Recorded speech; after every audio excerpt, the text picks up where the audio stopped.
Hello everyone, I, along with the current rank 1 NA Beterbabbit and also the current rank 1 EU XUN, we teamed up and made a super accurate minion tier list for Season 9 Battlegrounds.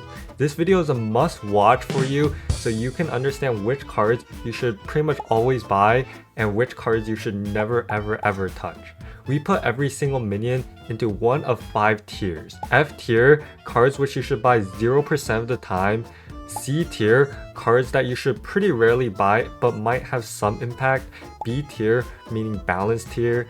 A tier, you should buy pretty often and are pretty happy to see usually. And S tier, these cards you should buy in almost every situation or at least a lot of situation and are all going to have super high impact.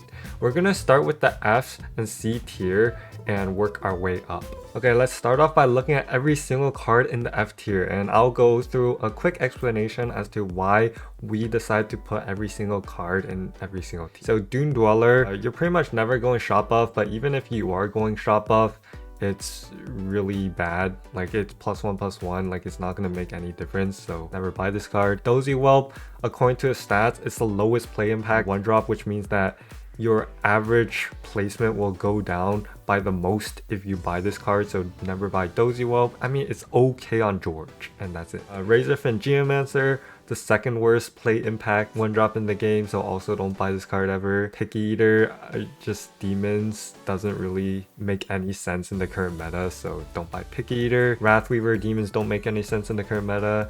Soul Rinder demons are pretty trash in the current meta. Keyboard Igniter, yeah, as you can see, early game demons you should pretty much never touch. They're just bad. Terragosa also doesn't really make sense in the current meta because they remove like half the start of combat cards. Primarily, like, they move promo up to 5, they removed Amber Guardian. There's probably other start of combat cards that I forgot, but they also removed Nomi. It might be tempting to buy this and then go Nomi, but your placement becomes 4th place at best. It's bad, just trust. Like, you won't know unless you just trust. I mean, I know my last video had a Nomi purchase, but that was like a very special exception, okay? I usually don't buy this card. 3 Lil Clobors. I don't know, combat scaling Clobors are kind of dead. They kind of removed the Piper and Jazzer, and they made Gemrat a tier 4, so it's really actually pretty hard to get the gem scaling online, and gem scaling is so important for Clobors, and as a result, early game Clobor lines are kind of dead because of the Gemrat nerf. Like, you're not gonna roll into gem scale in tier 3, so by the time you roll into Gemrat, it's already too late. Next we have Neil Zal. This place just doesn't make sense. Like, how is the Beast Tribe going to buff it? The only way you can buff it is Theotar, but Theotar is not a card either, so yeah, Neozal F tier. Giga F tier alongside the other self-damage demon cards is Tychondrius. So Tychondrius, I've literally never played this patch. It's really bad. They removed Pilgrim, which was like pretty crucial to the comp, but even then, like, the scaling is just really bad. So don't even try to go Tychondrius. Okay, moving on to the C tier. So these are cards, remember, that you should occasionally buy and it could be okay, but most of the time you're gonna skip it. So Anoratron, not the best 1-drop as a 1/2 shield. However, this is different in a Mukla lobby. It's actually pretty good in a Mukla lobby because you can buff it with bananas. But most of the time you buy it, you're not going to be able to buff it and it's just trash. Okay, next up we have Swamp Striker, a 1/5. It's really hard to keep a 1/5 past turn 2 because it deals 1 damage and it just gets killed for free. So it's better than the really F tier ones though. Mini Myrmidon. Actually, I'm gonna move Mini Myrmidon up to B tier. I don't know why it's C tier. I think that was an accident. I vividly remember checking the stats and Mini Myrmidon is actually not bad.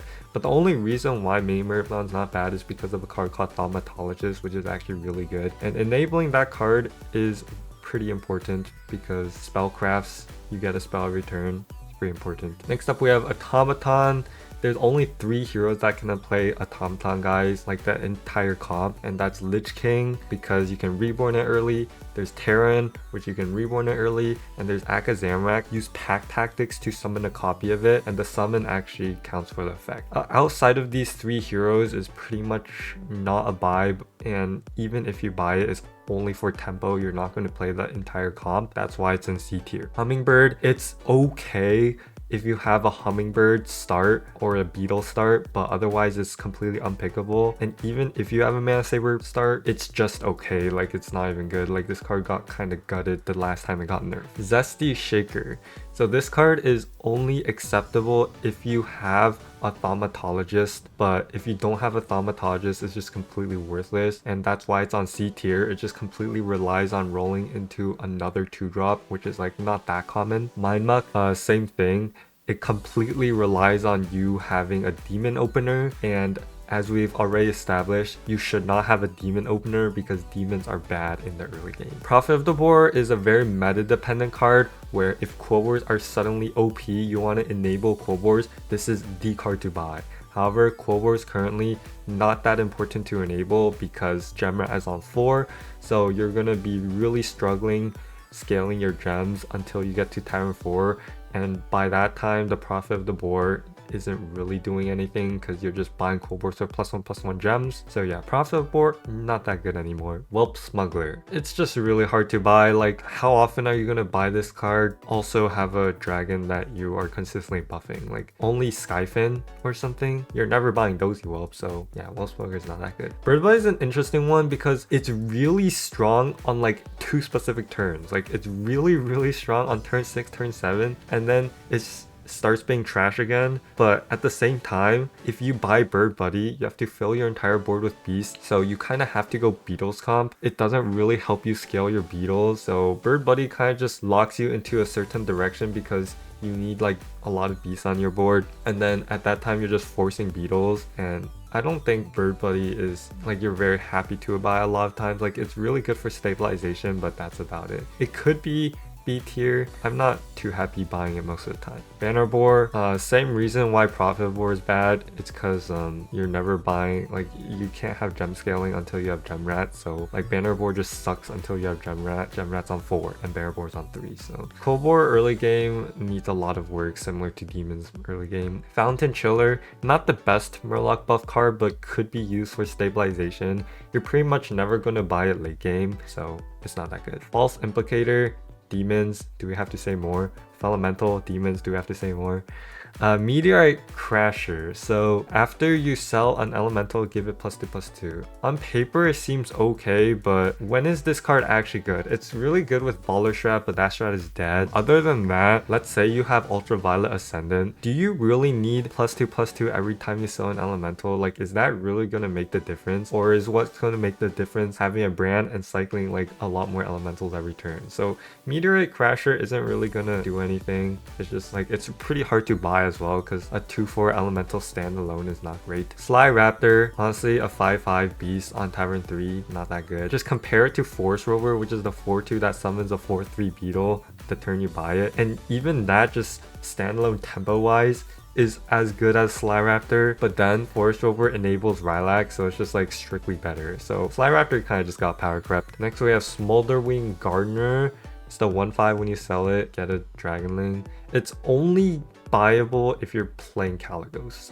And any other situation, it's not buyable. So it can sometimes be okay, but that's about it. Arcane Cannoneer, it's only used for tempo. Like, don't buy this card and be like, oh, I'm playing Nagas. Like, it's not directional at all. It's just a stabilization card. It's a decent stabilization card, but that's all it is. Like, if you're playing Barov, you play coins, you play a lot of coins, it can kill some stuff. Gem Smuggler, play a blood gem on your other minions. It used to be really good with Murkai, but that comp's kind of dead because Murkai is gone and Moonbacon Jazz is gone. So you shouldn't ever play Murkai Smuggler anymore pretty much. It's good to like cycle, but that's about it. Lil Rag. So Lil Rag, not that good. And the reason is because it's the same thing with Meteorite Crasher, right? Like, let's say you have Ultraviolet Ascendant, which is like the only card that matters for elemental scaling. Like, is Lil Rag scaling really gonna make any difference? Like, you either have Ascendant scaling and you win the game, or you don't, and like Lil Rag Meteorite Crasher isn't gonna help you like scale,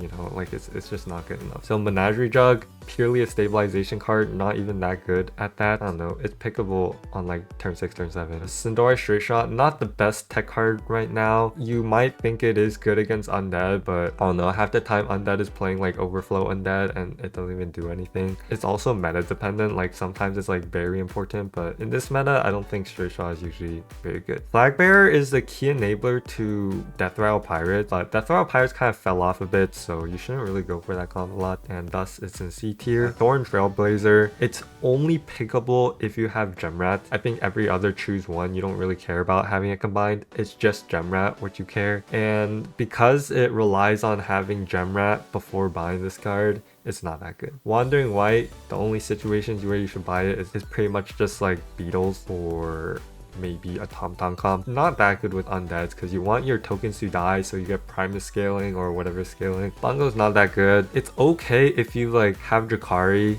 have Gemrat, and you need some Cold War to like fill in the gap before you have Hog Rider. It fills in that role pretty nicely, but that's about it. Corrupted Myrmidon, it doesn't really make sense as a Naga card because the only way to really buff it within Nagas is Critter Wrangler. Like Groundbreaker doesn't buff this card, Snowy Cyclist doesn't really buff this card, so why is this card in the Naga tribe? I don't know. So yeah, it's C tier. Cruise Controller, same Argo as Flag Bearer.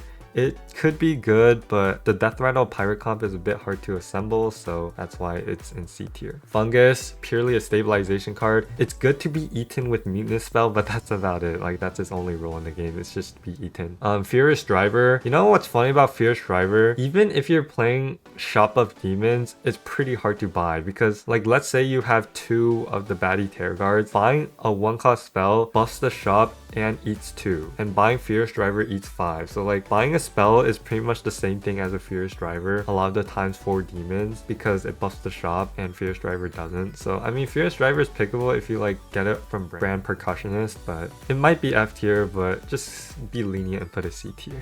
Kangor's Apprentice, core for a Tom comp, useless without, and a Tom comp is in C tier, so it's a C tier card. Mecha Horse, usable in Golden comp, somewhat usable if you're playing Deflectos, but that's pretty rare. So Golden comp is a C tier comp, so it's in C tier. Nether Drake really fell off. I don't remember the last time I bought it. I think if you high roll a Nether Drake plus Drakari, which is like pretty rare, then it could be okay. Primate, not a lot of situations where you want to buy Primate. Mostly it's used in conjunction with Mecha Horse or Rapscallion, but if you don't have either, it's useless. So you're not gonna buy this card a lot. Rune Progenitor, I still don't know how to pronounce that, and I don't care to know. Okay to triple into if you're playing exactly Beetle, and that's about it. It's not that good, because if you're playing Beetles, at the very worst it summons a Beetle, so it can't be that bad. But at the same time, the other 2 Beetle scaling methods, which are Rylak and the Death Rattle one, are so much better. It's kind of hard to imagine this card being a 5-drop. So yeah, this card, even though Beetles are pretty strong, this card usually isn't the core card for Beetles. Like, it's just there if you have it, and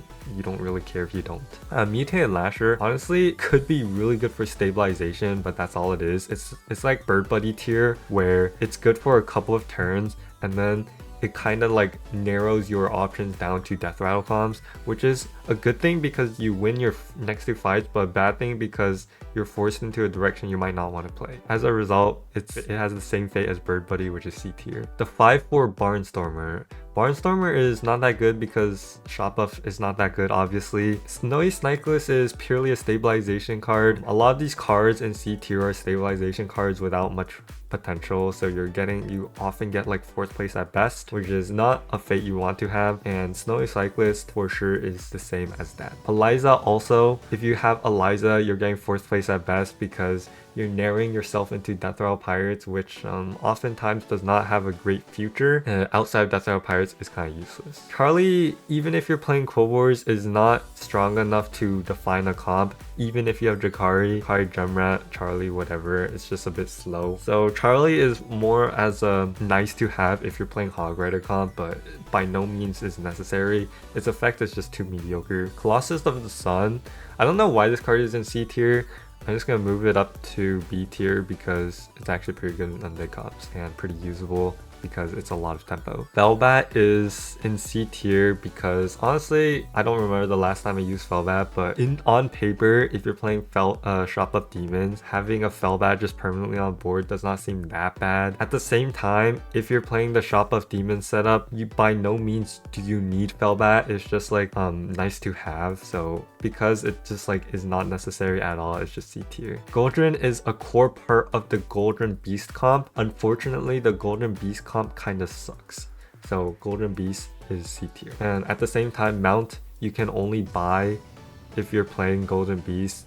In every other situation, it's not that good, so it's also C tier. Murky, even though Murlocs are fine-ish, Murky is not, because Murky is just a Begurgle. Like, why is a 5-drop just better than a 6-drop? Like, I'm pretty happy buying Begurgle, but it's just Murky that is just like pretty bad. Like, I don't know. At least make it like +4/+4 or something, so it's like not just worse than a 5-drop. Salty Hog, I think it just gets outclassed by too many cards. Like it just gets really outclassed by Amalgam Tor Group. Like, Tor Group is so much better. Honestly, Salty Hog is not even a Cold War card. Like, you're never gonna play this in Cold Wars. As a pirate card, it's just like you play it if you have to, but at the same time, other cards such as Gunpowder Courier, Tor Group are just all outclassing this card, so Salty Hog's not that good. Theatar is pretty decent direction if you have 2 of them. It's really hard to get 2 of them though. You have to pick the first Theatar, and then you're cycling neutrals, and then you're poor, so you can't get a second one really. For that reason, you're not gonna play Theatar that often, so it's C tier. It is good with the least though. Pokey is kind of just like the key enabler for Turbo Hog Rider comp. If you're playing Hog Rider comp, it's nice to have a Pokey. Outside of that, Pokey is very useless, so as a result, Pokey is C tier, because it's not that often you're gonna have a Hog Rider comp. Okay guys, there's gonna be a lot of cards in B tier. I mean, at least I would hope that there's the most cards in B tier, because B stands for balanced, and we all hope that this game is pretty balanced, right? Let's go through all the balanced cards pretty quickly. Lulabot, okay turn 1 buy. Bubble Gunner, okay turn 1 buy. I mean, all the 1-drops are just okay turn 1 buys. You're not too happy, you're not too sad. You're just buying a 1-drop just because. Skyfin, it's balanced because it works well with some synergies, specifically the Wandering Parched Wanderer or whatever. The 2/3 Murloc could be a power play. Bookie, really good on turn 3. Okay on turn 4, falls off after turn 4, don't buy it. Crater Miner, balanced, like it's good to cycle. If you're playing Hog Rider comp, it's okay to drop to buy because you just get a random spell. It could be like Careful Investment, it could be Banana, Lantern Light, whatever, it's all decent. Electric Synthesizer, actually a really good card. It's just a bit hard to buy sometimes because you need to be playing dragons. Specifically, like because Upbeat Front Drake is gone, it's hard to have like a lot of dragons. I mean, it's a really good card even if you have 1 dragon, that's why it's B tier. If you have more than 2 dragons, it starts to get really good though. Fireballer, just because ballers are good to cycle when you're playing elementals, so the ballers are not that bad, so they're just okay at enabling elementals, but also it kind of enables a whole strategy by itself even though it's not a very good one, so it's just B tier. I wouldn't change a thing about them. Frantic Whirling Bot, a core card when paired with Hollow Rover. As a standalone card, not that good. Yeah, it's really good with some stuff. Free Travel Winner, honestly a lot of you might be surprised that we put it in B tier. There's a lot of situations actually where your opponent goes 3-on-3, or maybe there's a Ghost in the lobby, and Free Travel Winner turns from the most useless card to actually a really strong play impact card. Because of those niche situations where it gives like a huge power spike, it is B tier. Next up we have Trickster, pretty good standalone card. Corpse Refiner, it's good with like Risen Rider and or Scarlet Skull in the mid game to generate you some gold. Lava Liquor is really good with Thaumatologist in the mid game. These cards starting to get into the you want to see them, but maybe not as consistent as some of the A tier and S tier cards. Hungry Snapjaw, really good if you have like a Mana Saber opener or something. Mechanome, honestly not that good to buy on Tavern 2, however it's a really good enabler to one of the best comps in the game, which is Hollow Rover comp. Even if you roll into this on Tavern 5, as long as you have a Hollow Rover, is worth it. Next up, Oozling Gladiator, like a really solid utility card just to give you some taunts, and taunts are pretty necessary in the middle to late stages of the game. Even as a standalone 2-drop, it's not the worst. It's a 2/2 that gives another minion +2/+2, and if you put it on like a Trickster, it could be really good. Party Elemental, it's not the best card ever, but standalone wise, if you also have a Elemental, it becomes 7/4, right? Which is like actually a really good 2-drop. Selfless Hero. Selfless Hero is a pretty good tech card in general. Could be better. Back in the days, you can use Selfless Hero to Divine Shield poisonous units, which was like insane. Like it was god tier back then, but because there's only Venomous now, it fell off a bit to B tier. Snowballer is the same tier as Fireballer, to be honest. Like that is a token, so it can't really be that bad. It makes your turn 3 pretty strong. It might just be A tier. I think XUN advocated for an A tier, but I think Tad is slightly worse than the other 2 tokens because first of all, it's a 2/2 body, and second of all, when's the last time you actually got a good Murloc from Tad? Like, it's always Swan Striker or Honcho, right? Like, let's be honest. Annoya module, a core piece to Divine Shield your Amal like tour group or something. I think module can never be bad. It's just a bit hard to buy for 3 gold nowadays. You buy it if you have to, but as a standalone card, a 3 gold 2/4 shield is not good at all. Because its utility value is so high, like I would not change a thing about Annoy module. The next card is I don't know what it's called, Arcanotron Activator or something. It's okay if you roll into it pretty early. You can buy some spells for some stabilization. It's good with module because you can module it and it becomes a very strong unit, but I wouldn't say it like breaks the game or anything. Like, I'm just okay with buying it and then playing some spells, but after that I need to look for something better, right? Crystal Infuser, same thing. Like, I buy it, I almost always pick the Death Rattle option early on and the 3 gems option later on. It's good to cycle with Hog Rider. Get 2 gems a turn is not the worst, so B tier. Big Bro is a core part to a not so good comp, and like without Big Bro, that comp would not exist, and as a result, it's B tier. I mean, demons could work and Big Bro kind of carries that comp. Okay, Bountiful Bedrock, it's pretty much only good turn 4, turn 5, turn 6, you have to like be confident that you're playing elementals to buy this card, so yeah. It has a pretty tight window, so it's B tier. Deadly Spore, purely a late game card. You buy it if you need an ending unit, and ending units basically like you need to sell off your 2/4 brand for like a unit that actually can kill something in the late game, and you just put in the Spore just cuz. Deflectobot, not the worst card. It's actually a pretty good card for mechs. It's mainly used with charging Sirena, and it's one of the best Divine Shields for that. Honestly, it could be A tier, but we just decided as B tier. It's not bad though. Fearless Foodie, most of the time you can use it to get gems to buff your Lock Prince or something. You can buff your gem +1/+1 if you're confident that you're going Cold Wars, but I don't know. It's a bit awkward because Cold Wars are not in a great spot right now. In the mid game, in the late game, they're really good, but like in the mid game or early game, they're kind of struggling.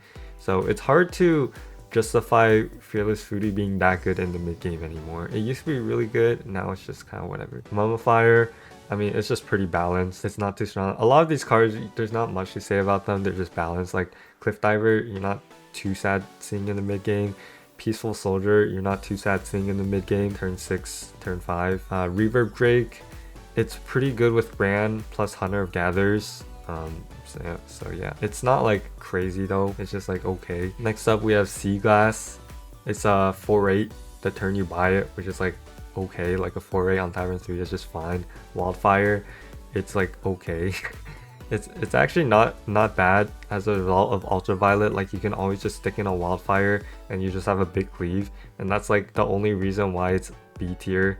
Like historically this card has been really bad, but because of Ultraviolet it kind of gets carried to B tier. A Nubrak, it kind of just got power crept by Champion of the Primus, so you don't play a Nubrak that much anymore. But I mean, it's still okay just to stabilize. Archimonde really got nerfed. Archimonde was a really good card, but now it has the effect where it's not less than 1, so it's just okay now. It's still a core part of the demon comp, but because of its nerf, it's not like giving you infinite turns for no reason anymore, and so it's just B tier. Assistant Guard, good stabilization. Cleave, okay utility for Pirate comp. Gunpowder Courier, for instance. Critter Wrangler got nerfed, now it's B tier. Doesn't like, it's just good for stabilization. A lot of these cards are just good for stabilization. The Bloom Grifter, not that good for stabilization, but it could snowball really hard. It could also just whiff really hard. It's kind of hard to rate. We just put it B tier, but yeah, it's just too inconsistent to be better than B tier basically. Okay, Gemrat is a core card for the Turbo Hog Rider comp. Like that much is for sure. However, the Turbo Hog Rider comp is a bit too hard to pull off nowadays. Standalone value of Gemrat is really bad. Gemrat being a 4-drop, like imagine you level to 4 and you roll into a Gemrat. It's really hard justifying buying a 4/4, and that's kind of like the main problem of Cold Wars. It's really hard justifying Gemrat, and Gemrat is like carrying the entire comp, okay? Like without Gemrat, the comp does not exist. And because it's actually pretty hard to buy Gemrat is just in B tier. The entire Cold War tribe is like in B tier, and yeah. Razor Gore, I was gonna put it in C tier, but Xeon wanted to put it in B tier. It's really good on like Alexstrasza. It could be okay with a Dragon mid game, and Dragon mid game, don't get me wrong, is pretty decent. So there are like spots where you buy it, but it's honestly not that often. Eco Ron, it's really good with Ascendant. It's kind of mediocre without, but because of its value with Ascendant, similar to Wildfire, it's in the B tier. Imposing Percussionist, you're not going to be buying this card that often. The times you buy it, you really want to buy it. So Inspiring Underdog, balance, good for stabilization. Malchazar, good for the Shot Buff Demon comp, not even good for self-damage demons. Self-damage demons doesn't exist. If you have Archimon plus this, it kind of enables the Shot Buff demons pretty hard. Mark Ticker, you're pretty happy with seeing this card when you level to 4. From my experience, it just gives you like really worthless spells most of the time, so yeah. Persistent Poet, it's good with Nadina, it's good with Nightbane, it's unpickable without, and because it relies on like 2 pretty specific cards, yeah, just put in BT. Rylak relies on a specific card, which is Force Rover. Otherwise, it's not going to see that much use. Batty Terror Guard, it's good with Big Bro. Otherwise, it's not going to see that much use. Catacomb Crasher, it's good for specifically the Crasher comp. Otherwise, it's useless. Dagger Spine Thrasher, it's just a good late game tech card. Thragus, it's only good with Groundbreaker. Otherwise, it's pretty much useless. Corsair, it's good with Pirates. Otherwise, it's pretty much useless. Interrogator Whitemane, it's a good tech card against beasts. But Gurgle, it's a good Murloc buff, I guess, if you have Brand. Lightfang, it's really good to triple into. It's just stabilization pretty much. Nest Swarmer, it's really good with the Beetle comp, but pretty much useless without. Like, all of these cards are very narrow, right? Like, they're only useful for like one situation, and it's pretty much not viable without. But I mean, that's okay, honestly. Prize Promo Drake, pretty much only good with like Alexstrasza or Ysera, honestly. It's good to like buff your Nightbanes with like Poet as well. Like the core card for that combo is like Promo Drake, Poet, Nightbane, and it could be okay. Rapscallion, good for stabilization. It's better than the other Death Rattle comps because the other Death Rattle comp cards, you buy them and it has like 0 board impact. Like you just buy a cruise controller and it does nothing for you. However, if you buy a Rapscan Recruiter, it's pretty good tempo. So it has the standalone value of Rapscan Recruiter, puts it above the rest. Tardy Traveler, honestly, it's pretty good to like copy an Eyes of the Earth Mother or Golden Touch. So it's honestly decent to buy early on in your turn. Later on in your turn, it's not going to do anything because you don't have that many rolls anymore for good spells. Deathly Striker, I'm actually going to move up to A tier. Deathly Striker is definitely A tier. It kind of is the engine for undead comps. Like it summons a lot, it generates a lot of gold. Dr. Boom Monster, good to generate from Hollow Rover, but otherwise pretty worthless. Elemental Surprise, it's not that good anymore because you remove Bramble Witch, but it's still pretty important for elementals too because it makes it so that you can triple your Genie or Ultraviolet. So honestly, Surprise also goes in the A tier. Like elementals are really in a really good spot right now. Surprise definitely helps with that. We have Gula Cabra. Gula Cabra is okay for stabilization, but that's about it. Groundbreaker, it's a core card for a Naga comp, but unfortunately you're not going to play the Naga comp that much because it's really hard to go for. Like you need a Naga mid game and you also need the Groundbreaker, which is like way too hard to do most of the time. It's not that impressive. Like you need to have like Bran as well and a lot of other stuff, and just like it's just a B tier card. Caligos relies on Bran. It is a core card for a decent comp, but because it relies on Bran so much, not only that, you need like a lot of other dragons. You're not going to go for it too much, but honestly I could see it being A tier, but it's not very often. It's kind of similar to Groundbreaker where you just need a lot of things to be going for you. Mecha J, it's a good card to cycle with Bran, but most of the time you just sell the 2 magnetics. The only useful ones are Reborn and Shield, which are okay, but nothing like mind-blowing. Nadina, really good for dragons. Dragons are just okay, so Nadina's just okay. Another Construct, it's just a card you just get and then +4/+4 to shop and then sell, and it's like whatever. Saloon Dancer, really good for stabilization, but doesn't really define any comps. +4/+4 to even card, good for stabilization, good with Brand. You just like cycle it and move on. Hog Rider, it's a core card for the Clover comp, but the Clover comp, as I've already explained, suffers from the Gemrack problem where it's just worthless without Gemrack. Warpwing, same boat as Caligos, not that easy to go for. Colossus,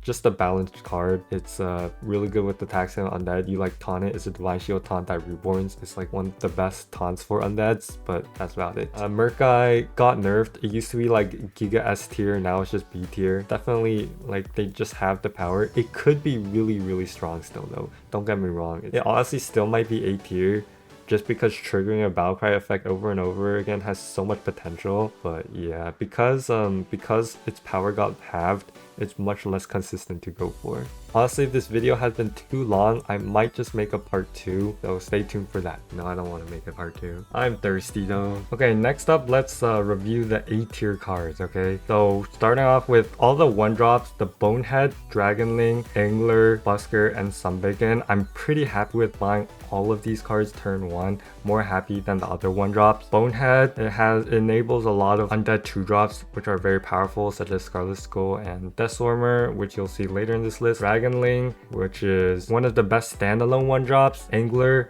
enables Thaumaturgus, which is like super strong. Busker just makes your turn 3 a lot better. Like you can just double buy turn 3 if you hold this turn 1. And Sunbacon for the same reason. You can just sell this turn 3 and double buy and feel pretty good about it. Alright, next up we have Defiant Shipwright. Could be good if you can constantly buff it with like bananas or something. But not only that, it's one of the best 2-drops later on in the game. It can get buffed by Shipwright, Courier, or Peggy, and all of these combos are just like really solid in the mid game. Then we have Gambler, very solid card. You can buy it, sell it immediately, or like cash out your gold later and start buying 4-drops, and it's a 3/3 standalone, not too bad. Deathswarmer buffs your undeads. Undeads is a strong direction and also good for the early game. Arch Wander is a 4/5 standalone, which is very strong if you have another Murloc. Patient Scout makes your turn 3 cleaner, and also you can play it on your board, sell it whenever you want, and maybe even discover a 4-drop, 5-drop, or 6-drop, keeping a 1/1 on your board for a long time, which is bad, but like the upside is well worth it. Ripsnarl Captain, standalone is a 5/4, but when paired with Scalawag, it becomes really insane, so it's A tier. Scarlet Skull, very illegal standalone card, like probably the best standalone card, or not standalone, like best synergistic card on Tavern 2 in terms of tempo. Shell Collector makes your turn 3 better, which is good, and it's a 4/3 standalone. Sunmental makes your turn 3 better, and it's a 3/3 standalone. Thaumaturgus is very strong with the Spellcraft opener, so we like to see that. A Corotron, you level to 3 pretty fast and you roll into a Corotron on like turn 5, turn 6. You're pretty happy with seeing that because it gives you a gold a turn. One of the better 3-drop effects. We have Caretaker, and Caretaker paired with the next card on our list, which is Disguised Grave Robber, is very strong, okay? Like you just get a free triple just like that. And not only that, Caretaker single-handedly enables Catacomb Crasher comp, which is why it's A tier. Like it's Grave Robber, as we said, free triple, but also can be used on Scarlet Skull or something, and even then it's very good because it pairs up your Scarlet Skull, and yeah, just a very solid undead card. A lot of the undead cards are just solid. Forest Rover single-handedly enables Beetle's comp, which is very nice, and also it's a really good standalone card. So Handless Forsaken, it's a core card for undead comps, very good. Grace Farsail, you pick 4 gold kind of in the early through mid game, and you pick 2 gold in the late game. Getting 4 gold for 2 gold is a steal.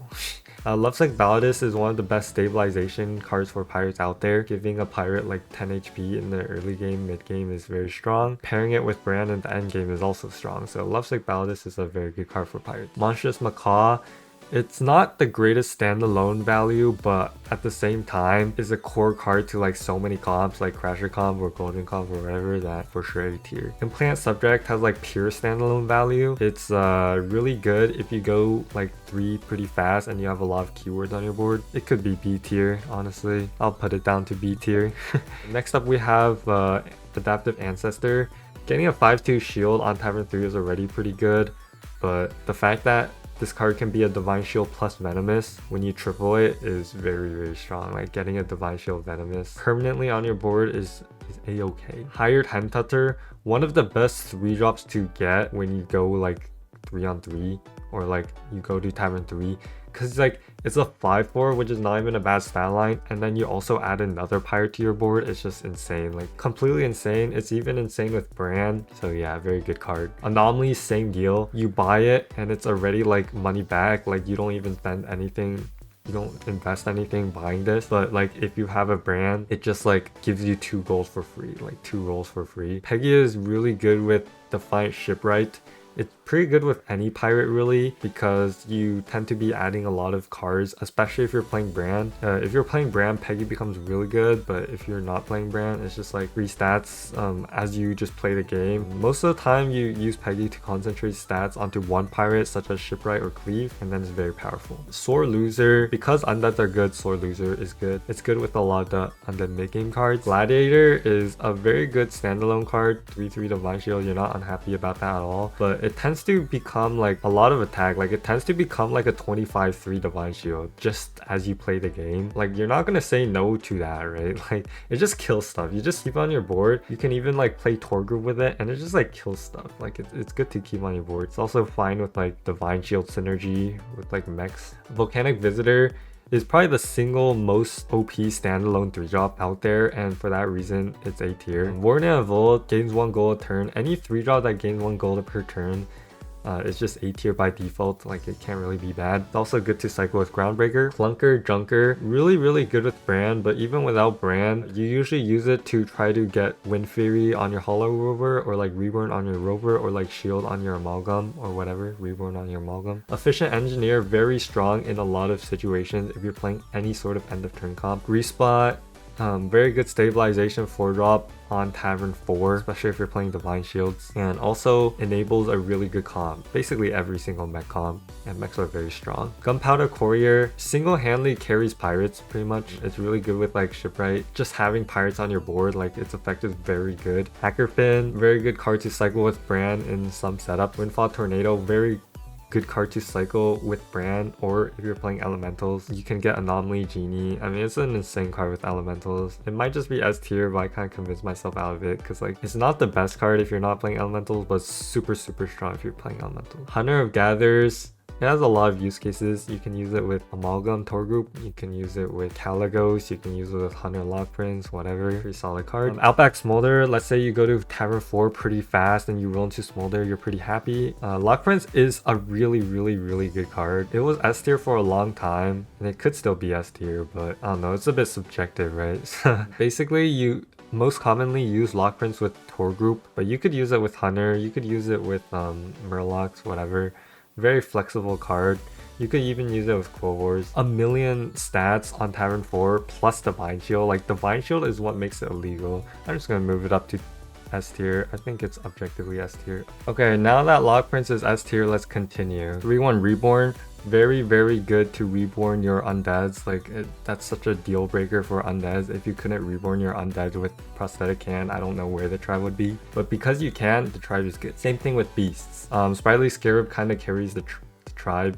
The ability to reborn your beast is like insane, like reborn Rylak or something. Board Gamer, if you go to Tavern 4 pretty fast and you roll to a Board Gamer, you're pretty happy about it. Like these 4-drops that generate value every turn tend to be pretty good if you go to Tavern 4 pretty fast. Same thing with Guildmother, pretty happy with buying it if you level to 4 pretty fast. Abomination, very good stabilization guard, very good enabler for Catacomb Crasher comp, solid card all around. Elise, not the best stabilization card, but it gives access to 6-drops that you otherwise wouldn't have, right? So like let's say you need a 6-drop but you don't anticipate leveling to 6. Luckily for you, you can just have an Elise on your board. You don't even have to like play into it, you just exist and you have access to 6-drops, and that is the true power of Elise. Blaster is really good because mechs are really good, and most tribes can't even compete with mechs if Blaster was not a card. So Blaster is 18. Skitter, very solid card to roll into on Tavern 4 to enable beasts, and you can just play beetles after you have the Skitter. Slippery Slider, also a very solid card to roll into after you level to 4, because it kind of pays itself back, right? Like if you keep it for 1 turn, it pays itself back, and you might just get some free spells out of it. Charging Sirena, insanely good card for mechs. It kind of just like makes or breaks the mechs comp, but outside of mechs, you don't really run it. Dracosath, insane card with Bran, especially Caligos.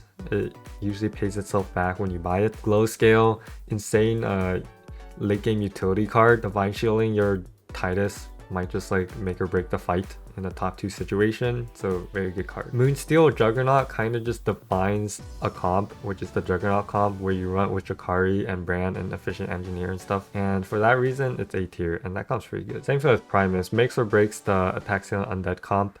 Very core card of that comp, very solid. Avenge 2 makes the card really good. Nightbane, the ability to reborn it with prosthetic hand is very strong. It's good with undead comps, it's good with dragon comps. It doesn't make or break them, but it's a very good add-on to them. Belcher, the fact that you can just have 2 Venoms by playing a Belcher is very strong. Also, you can just like reborn an Amalgam, let it die, and it can poison the reborn, and that's very strong as well. So Belcher is a very good poison card. Proudfin Lookout, usually you cycle with Brand and it's free, and you're pretty happy about it. You just get some free stat. Tortal Blue Shell, I mean, enough said, you gain 2 gold a lot of the time. Wisp in a Shell, most of the time you're playing undead, this gives like plus 30 to 40 HP to your Primus, which is like insane. Like an undead comp being able to buff their Primus, which is like their main backline, 40 HP, illegal. And even if you're not playing undead, if you just have a brand and you hover over the Wisp, and usually you just give 40 HP to some like random lock prints or something, and it's still like insane stabilization, right? So Wisp is really good. Same thing with Primordian. Like Primordian, if you have a brand, you just randomly get like a 50-50 elemental just like for free just because you bought a Primordian. I think you guys are starting to catch on to a trend. A lot of these A tier cards are prefaced with if you have brand. I wonder what card is going to be in the S tier. Atrocity is a really good card. It used to be the best card in the game, but it kind of got power crept a bit, maybe because Cultist was removed, but I'm not sure. The ability to reborn Atrocity and instantly have like 2 40/40s on your board is like kind of too strong still.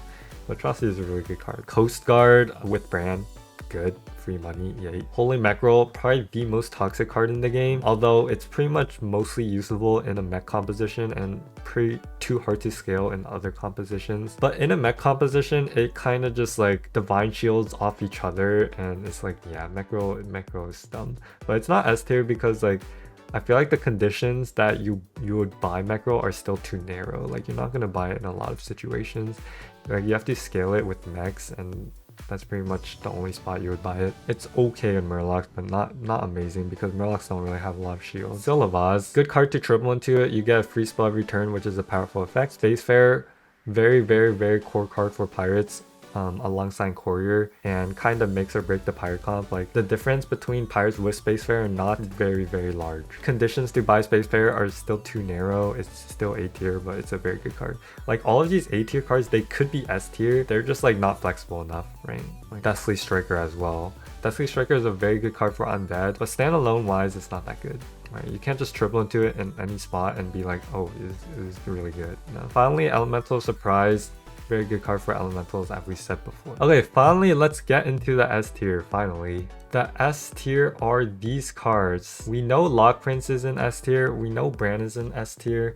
Drakari also has a huge place in the meta. A lot of Drakari comps have popped up. It's good with Murkai, it's good with Juggernaut, it's good with Hunter Lock Prince, it's good with End of Turn Dragons, even though that comp's not that good. But like Drakari makes or breaks a lot of different comps, and thus it's S tier. If I were to award a mega S tier, like there is one card that is significantly better than the rest, and that is Bran. But because there's only one S tier, we have Bran in the same tier as Drakari and Titus, even though Bran is like 10 times better. That doesn't mean Drakari and Titus are not S tier, right? Like Drakari is essential in a lot of spots. Titus is also essential in a lot. It's essential for Beatles comp, it's essential for Crasher comp, it's essential for Golden comp, even though that comp's not that good. I feel like Titus, Drakari, and Bran are always going to be S tier, honestly.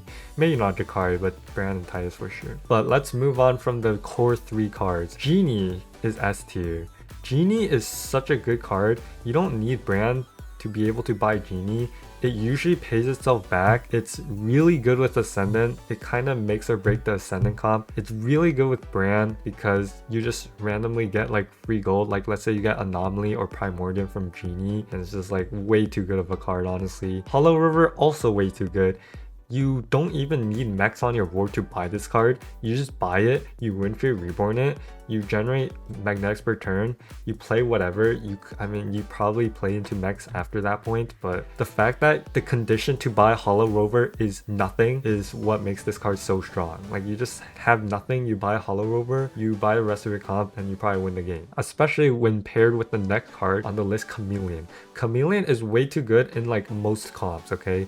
I think Elementals is the one comp you actually typically don't run Chameleon in. Anytime you have one big unit, like a big Lock Prince or a big Spacefarer, you always buy every single Chameleon because you put it in the back, you copy your biggest unit, and that's like already way too good for a 5-drop. So yeah, Chameleon too strong.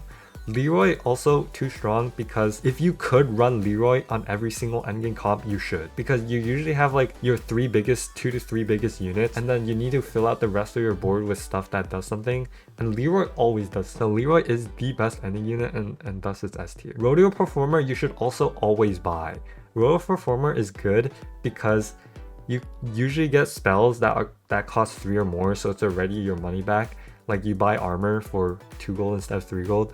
You can buy Golden Touch. Worst case, you just burn 1 gold. Like you just pick a tavern coin, whatever. You can get Eyes of the Earth Mother. You just saved 1,000,000 gold. Very, very strong card, especially when paired with Brand. Like it's already insane without Brand, but even with paired with Brand is super. Always buy this card. Neon Agent, strong for the same reason why Hollow Rover is strong. You can just put Neon Agent on any board and it will give you 2 or more gold per turn, and it will be good. Neon Agent cannot be bad. If you triple into it, if you buy it, whatever, even if you're not playing Murloc, you're playing any brand comp, you get 2 battle cries per turn. Even just 1 turn of 2 battle cries, it's already a good card. So yeah, Neon Agent, really good card. Amalgam Tour Group, probably the most flexible card of the set. You can play it in like every single comp pretty much, and it's very good for stabilization because you usually have like low tavern tier units on your board by the time you have it, and every card you play just buffs your board a lot, so really good for stabilization. Good in mech comps, good in Murloc comps, good in elemental comps, good in whatever comps. You can fit Tour Group in every single comp, and that's why it's S tier. And of course we know Ascendant is S tier because elementals are strong, and the only reason why elementals are strong is because of Ascendant, and if Ascendant didn't exist, elementals don't exist. That's why Ascendant is good. But also Ascendant doesn't have to be good. Like if they gutted Genie, if they gutted Anomaly, like if Genie and Anomaly and Windfall Tornado and the cards around it, Ascendant, were not as strong as they are, then Ascendant would really be struggling. But because the whole tribe is just works so well with each other, Ascendant becomes S tier. And yeah, that is the tier list. Hope you guys enjoyed. I will be linking the full tier list in an image in the comments, so if you want to share it with your friends or whatever, you can do that. The tier list is too long to show on the entire screen, but yeah, there's a lot of cards on it, as you can see. But hope you guys enjoyed. Yeah, bye.